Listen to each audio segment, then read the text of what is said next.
abençoe, esse amparo, para que possamos realizar o nosso estudo de hoje. Hoje nós pretendemos conversar a respeito de um ponto muito interessante, que nós chamaríamos, aliás, os espíritos usam essa expressão, que é a chamada segunda personalidade. É importante nós excursionarmos sobre isso, porque nos traz observações interessantes.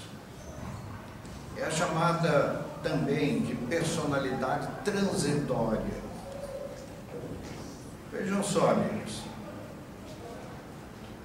um teatro é um bom modelo, é uma boa referência para nós estudarmos esse assunto. O que é um teatro? Teatro, ali vão os atores representar um papel. Então a nossa vida terrestre é muito parecida. Nós deixamos a pátria espiritual e somos preparados para representarmos um papel no teatro do mundo. Então nós somos atores, entre aspas, com a nossa segunda personalidade, a nossa personalidade de encarnados. Então nós vimos para a Terra para determinadas tarefas, que são aquelas tarefas que nós somos mais carentes no momento. Nós contamos na pátria espiritual com diletíssimos amigos sobejamente competentes. E eles fazem conosco um estudo das nossas necessidades. Então, estabelecem uma programação de vida na Terra. Então, aqui e ali, alguém é rico, belo, saudável, tem muito poder, outro é pobre, feio, deficiências físicas, e tudo isso faz parte de uma programação pré-estabelecida.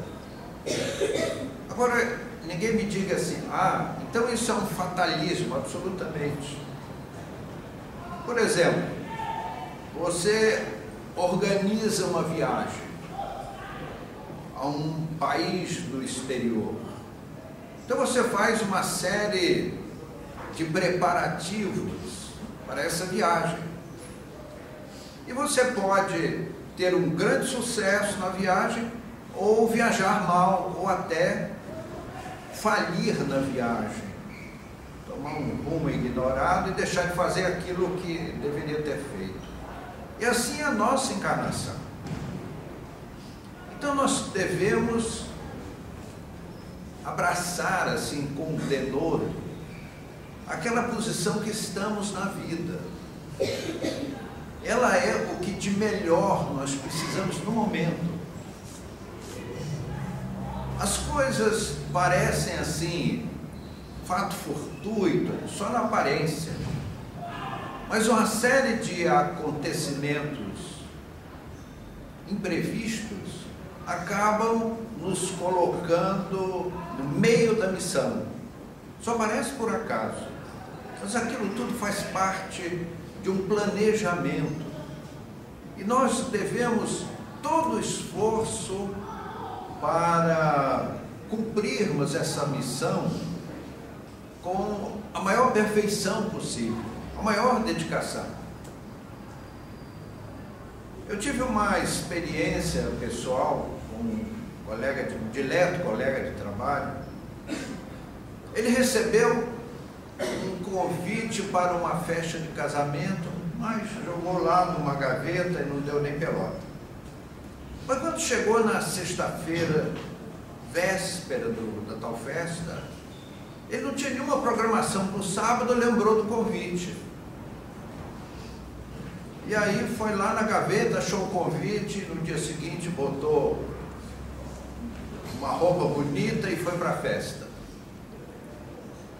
Na festa, ele cumprimentou os noivos, estava lá participando dos regalos, já que era uma festa fina.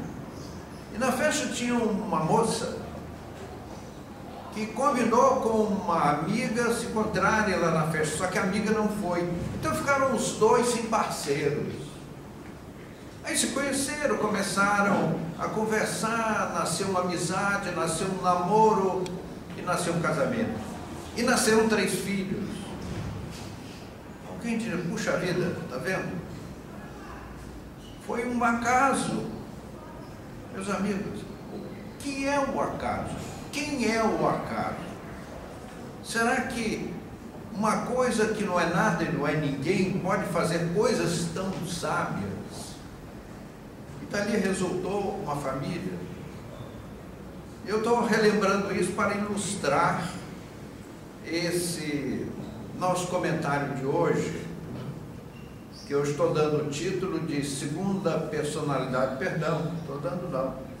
Os espíritos esclarecidos usam essa expressão. E ela é muito importante para todos nós. E vocês vão entender isso no curso dos nossos comentários. Então vejam, amigos, as coisas acontecem e parecem por acidente.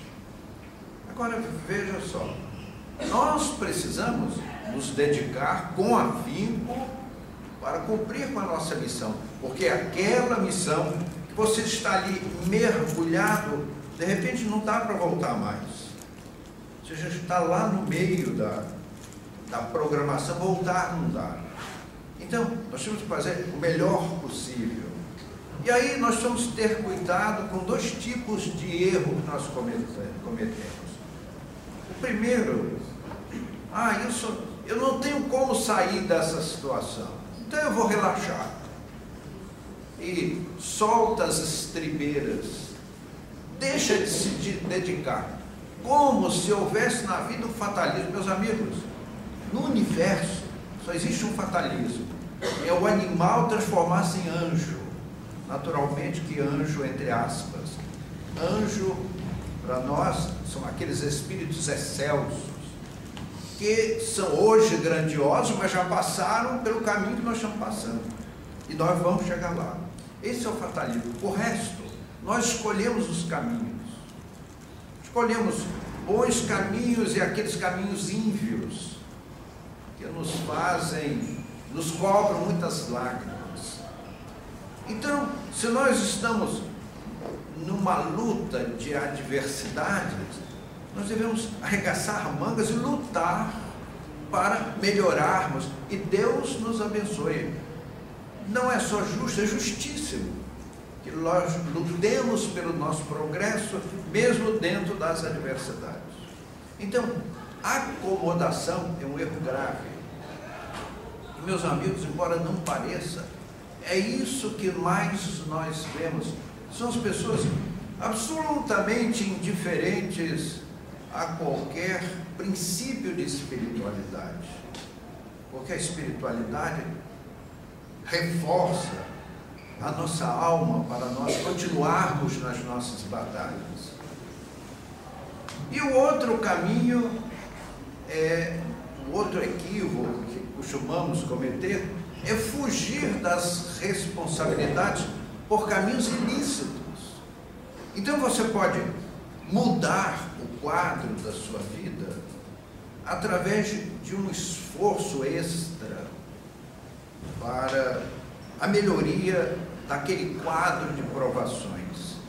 É justo, justíssimo, como dissemos.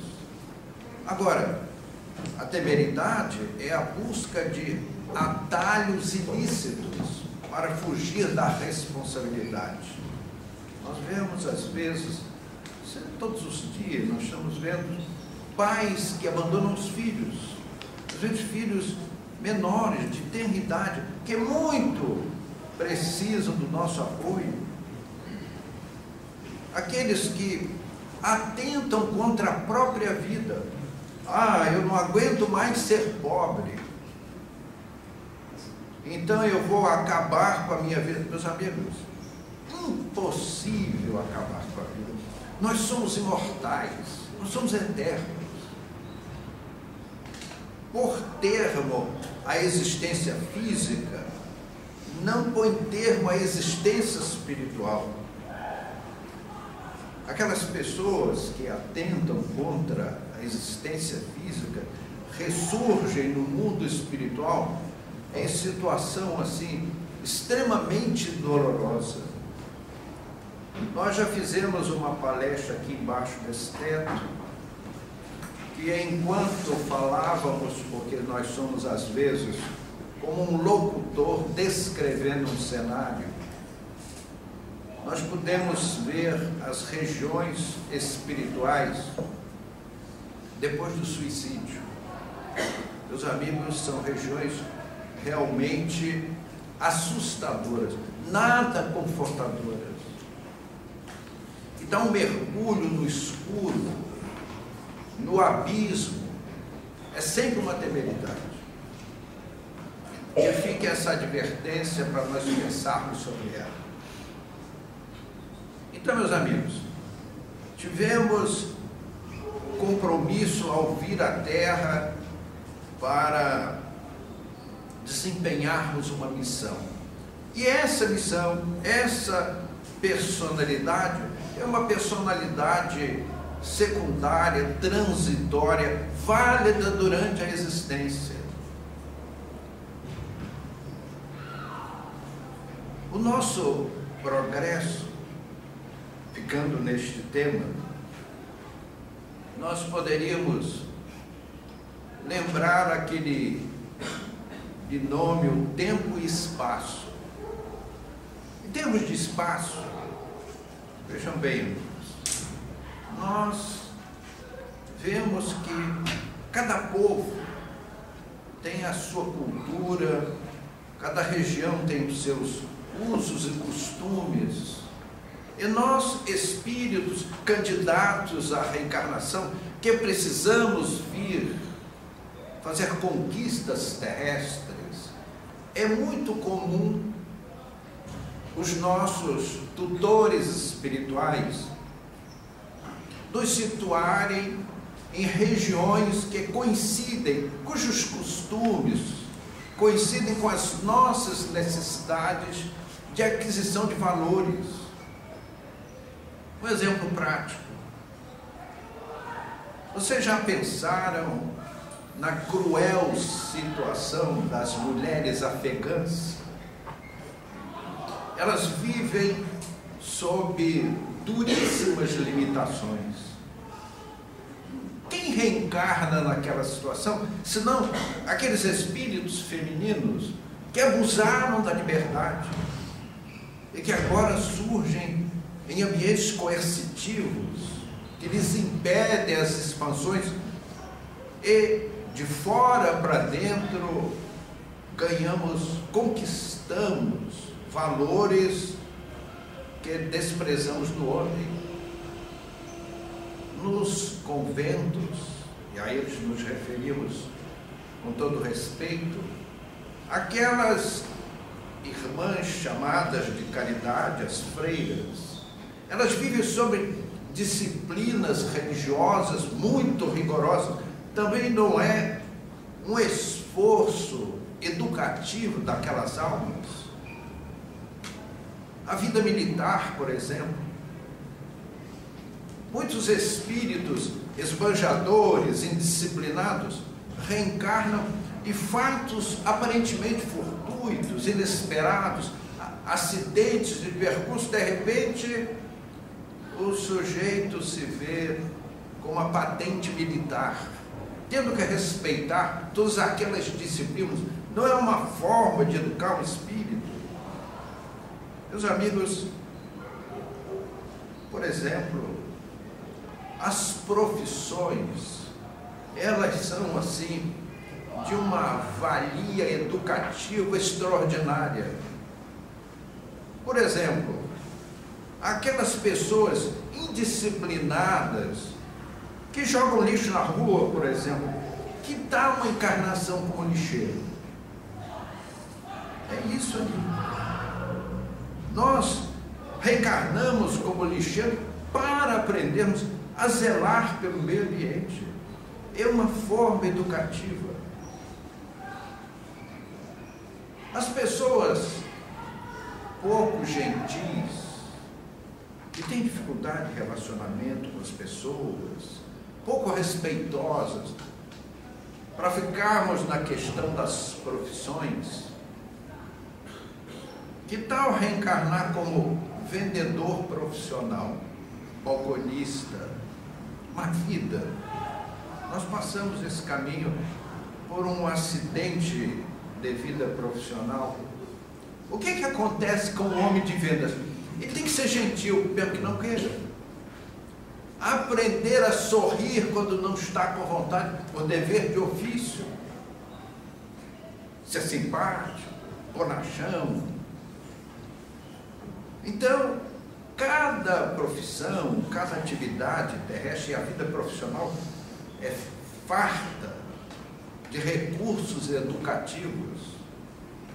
Então, meus amigos, o mundo nos oferece mil e uma possibilidades educativas nessa nossa segunda personalidade.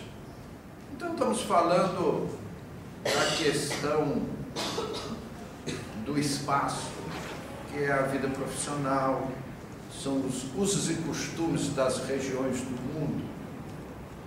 A gente, por exemplo, de repente reencarna no Japão. O japonês é extremamente meticuloso. Aqui pessoas estabanadas, irresponsáveis. Então, uma boa encarnação é o Japão, um bom lembrete. Eu fiquei assim, passei uma temporada no Japão e fiquei surpreso com como eles são zelosos. É um povo admirável, o povo japonês. Só a língua deles é que é um pouco complicada, o resto é uma maravilha. Mas em termos de tempo, aí nós vamos enveredar por um estudo bastante interessante.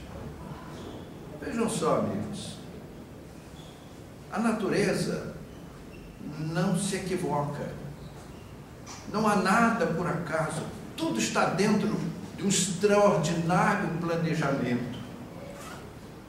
Então eu gostaria de falarmos um pouco sobre o nosso retorno à carne. Iria lá bem no comecinho desse retorno, quando nós éramos embriões para ser fetos depois. Vocês já repararam que, como embriões, nós recapitulamos todas as nossas experiências ao longo das eras? Nós somos ali unicários. Com a siciparidade, nós vamos mudando as nossas formas, excursionamos sobre toda a nossa evolução. E seria por acaso? Meus amigos, nós estamos fazendo ali correções, aperfeiçoamentos, dos quais carecíamos. E eu vou deixar por um segundo esse lado, para chamar a nossa atenção para um detalhe interessante. No reino animal, os machos se engalfiam e os mais fortes procriam. Isso é no reino animal. No reino hominal, a procriação prevalece, não como exceção, apenas como prevalência. Quem prevalece na procriação? Os mais belos, os mais fortes, os mais saudáveis, os mais inteligentes. E isso nós transmitimos para as cadeias do desenvolvimento do próprio espírito reencarnante. Meus amigos, dizem que Cleópatra foi a mulher mais bela daquela época antiga, lá dos imperadores romanos. Mas Cleópatra era uma rainha. Certamente ela ia a um shopping assim, muito exigente, né? Vestia-se assim, soberanamente, usava tiaras de ouro, cravejada de pedras preciosas. Então a história diz que Cleópatra foi a mulher mais bela daquela época. Nem tenho medo de dizer aos amigos que se você colocasse hoje Cleópatra num shopping center aqui do mundo moderno, aqui de São Paulo, por exemplo, as pessoas achariam que Hitchcock havia esquecido aberta a porta do set de filmagem e deixou de sair alguns membros do suspense de Hitchcock. Porque Cleópatra tinha orelhas de abano, nariz adunco, faces macilentas e testa curta. Então ela podia ser linda para a época, mas hoje, se você encontrasse Cleópatra numa rua escura e você sairia correndo assustado de medo, em nada se comparam as belezas da mulher moderna. Então, quando dizem que o homem, o espécime evolui pela mutação genética e que a mutação genética é aleatória, isso nos causa um desconforto que não tem tamanho. Convido os amigos a visitar aquele museu de história natural que tem em Nova York. Ali tem uma imagem da Lúcia Ferences, que foi uma jovem casadoira, que alguns dizem viveu há 4 milhões de anos atrás, aqui falam 7 milhões de anos atrás. E os técnicos reproduziram aquele fóssil encontrado, a Ferença, porque foi encontrado no Afar, que é uma região da África, e aqui é abundante em fósseis de seres primitivos. Eles reconstituíram, e a gente olha aquela luz e toma um susto, meu Deus do céu. É difícil dizer se ela era um ser humano ou um gorila. Aí eu pergunto a vocês, como uma ciência vai dizer que as mutações genéticas são aleatórias? É aquele velho erro de nós acharmos que são os hormônios que fazem o homem, que é o X e o Y que faz o masculino e feminino, quando é exatamente o inverso. Não é a matéria que faz o espírito, é o espírito que faz a matéria. E quando os mais fortes, os mais belos, os mais saudáveis procriam, transmite à posteridade esses valores. E nós, ao reencarnarmos, vamos nessa segunda personalidade, que é a personalidade do cidadão encarnado, nós vamos transformando a continuidade da espécie. Em 1859, Robert Charles Darwin publicou o seu celebérrimo livro A Origem das Espécies. A missão de Darwin foi mostrar ao mundo que há uma inteligência extraordinária que comanda o progresso da humanidade, dos espécimes, para que tenhamos corpos cada vez mais perfeitos para espíritos cada vez mais adiantados. E ao voltarmos à experiência terrena, nós herdamos todos esses valores, porque o nosso espírito deu passos à frente. Meus amigos, nós excursionamos sobre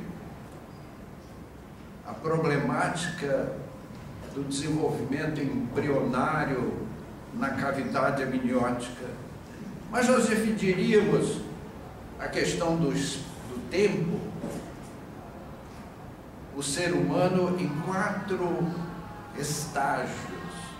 Primeiro o embrião, segundo a criança até os 7 anos, depois o jovem, depois o adulto, e depois a idade avançada, os idosos.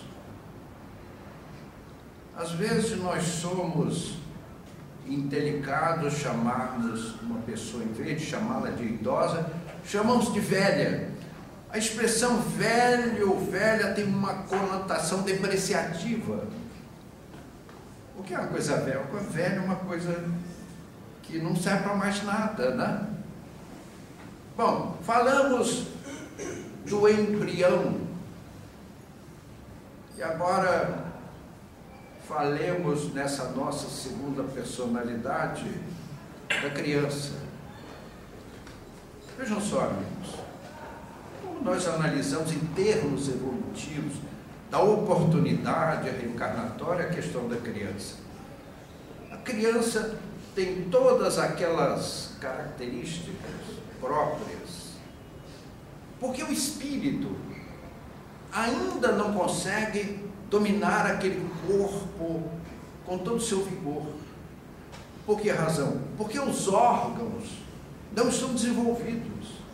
Aí eu faço um parênteses e peço licença. Vejam só, amigos, por essa razão nós somos formalmente contrários a desenvolvimento mediúnico em crianças. A criança deve ser, no ambiente espírita, levada àquela aulinha de moral cristã, aqueles conceitos compatíveis com a idade, mas não com a mediunidade. A mediunidade é responsabilidade, é sintonia com outras mentes. E a criança é um espírito movimentando um corpo em desenvolvimento. Mas não é por acaso, porque Deus não se equivoca. Por que a criança tem a sua mente liberada da personalidade eterna, que é a personalidade verdadeira? Por que razão? Por qual motivo? Qual utilidade? Deus não faz nada inútil. Como o espírito não consegue manifestar-se em todos os seus potenciais, porque os órgãos não estão desenvolvidos, a criança se torna como uma folha de papel em branco, para que os pais, muito em particular a mãe, ali imprima novos valores. Então é mais fácil a pais e educadores imprimirem na mente infantil princípios sóbrios. Então é por isso, amigos, que nós não podemos perder a oportunidade de falar de Jesus aos nossos filhos, mesmo que mais tarde eles não nos queiram ouvir, porque em falar mais tarde é muito mais complicado. A partir de uma certa idade, quando o indivíduo entra na adolescência, ele esquece os pais e começa a escutar o mundo. E eu acho que os amigos sabem o que é o mundo que nós vivemos. Às vezes eu penso, quando leio o Apocalipse de João, em que ele fala da besta do Apocalipse. Vocês desculpem, eu sou uma pessoa já de uma certa idade, já com umas quadradices, pela abundância de cabelos brancos e poucos, por sinal. Eu quero crer que a besta do Apocalipse é a droga. São os entorpecentes, os estupefacientes, os alucinógenos que campeiam. Nós estamos numa situação que é melhor a gente mudar de mundo, porque antes era proibido, agora mais um pouco vai ser obrigatório as pessoas usarem drogas, e nós vemos isso com um pesar gigantesco. E é por isso, meus amigos, que Deus nos dá os nossos filhos em tenra idade, para que nós possamos escrever nessa folha de papel em branco os bons valores da vida, para que quando eles cheguem à adolescência, cheguem à juventude, tragam consigo novos valores, valores elevados. Mas eu ouço às vezes pais que dizem: ah, não, os meus filhos, quando eles crescerem, eles escolhem os seus destinos. Eu pergunto se vai dar tempo. Se nós não pecamos por omissão, meus amigos, nós pais, e eu vejo aqui presente muitos pais e muitas mães em especial, temos um dever de orientar os nossos filhos em ter idade para que eles possam encarar o mundo mais tarde. Enquanto, pela limitação dos órgãos, a personalidade eterna não se projeta plenamente, e nós vemos como as crianças mudam, como chegam à adolescência. Criança, os pais são ídolos, o pai é o herói. Nós, quando eles chegam à adolescência, os pais estão totalmente superados, quadrados, e vale a opção dos amiguinhos da escola, da academia, do clube, etc. E aí nós começamos a perder o controle. Mas se nós registramos ali elevados valores, há uma chance.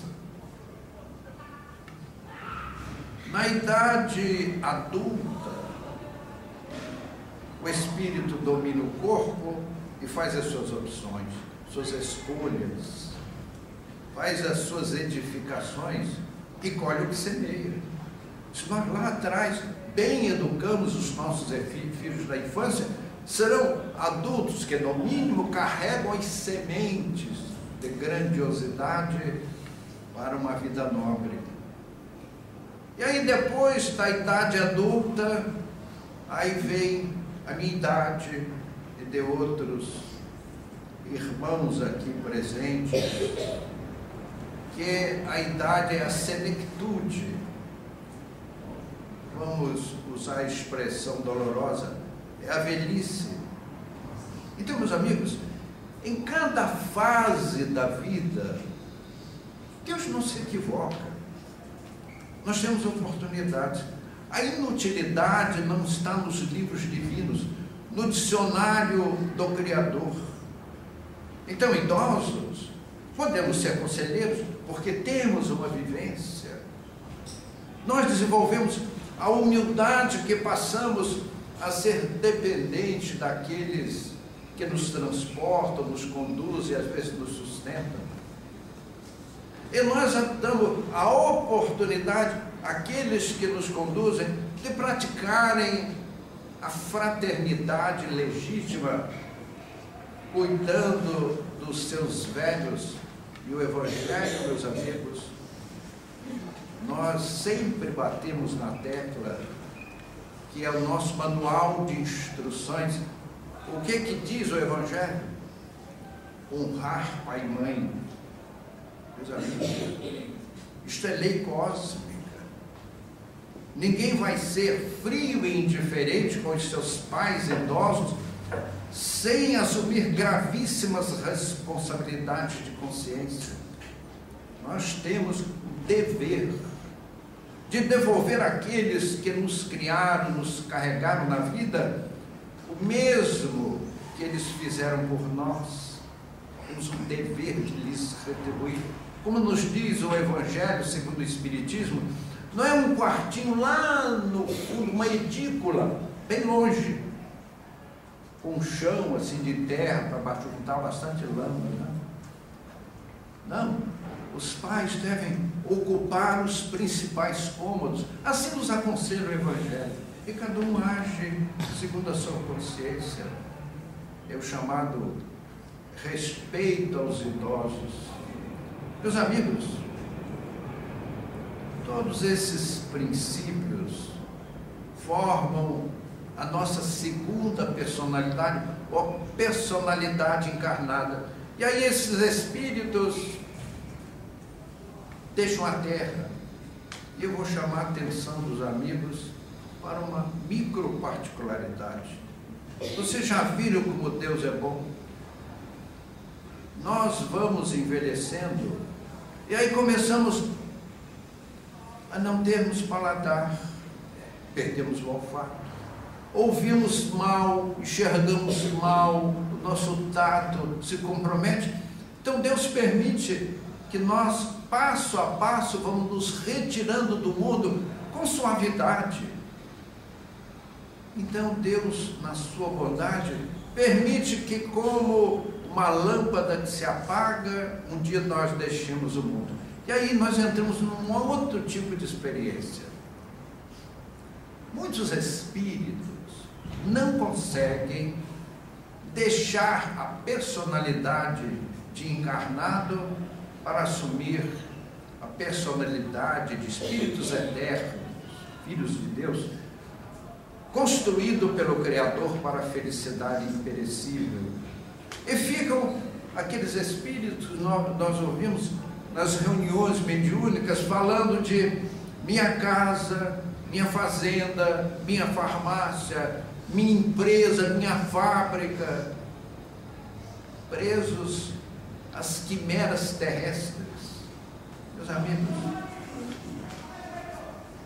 tudo que é do mundo passa, e nós precisamos enriquecer nossos espíritos com valores espirituais. Nós vemos a doutrina espírita como uma extraordinária bênção. Pasmem com o nosso comentário. Há espíritos que não são espíritas. São aqueles que deixam a terra, por exemplo, apegados aos costumes de raça, o chamado ódio racial. Mas a doutrina nos mostra que aquele árabe que odeia o judeu, aquele judeu que odeia o árabe, só há um caminho, a reencarnação. O judeu de hoje é o árabe de amanhã, o árabe de hoje é o judeu de amanhã. E aí nós fazemos uma solene descoberta. A doutrina espírita é a única filosofia capaz de extinguir com os ódios raciais, e que alguém me prove o contrário. Lá naquelas entranhas do Oriente, ali passam todas as doutrinas existentes no mundo, e nenhuma delas modificou o ódio racial entre aqueles povos. Mas a doutrina espírita, meus amigos, é a única capaz de mudar o mundo, porque o espiritismo é o evangelho de Jesus numa linguagem moderna. Então, meus queridos amigos, que nós possamos dar a nossa contribuição para um mundo melhor, trabalhando pela causa espírita. Que o Senhor nos guarde, nos abençoe. Muito obrigado.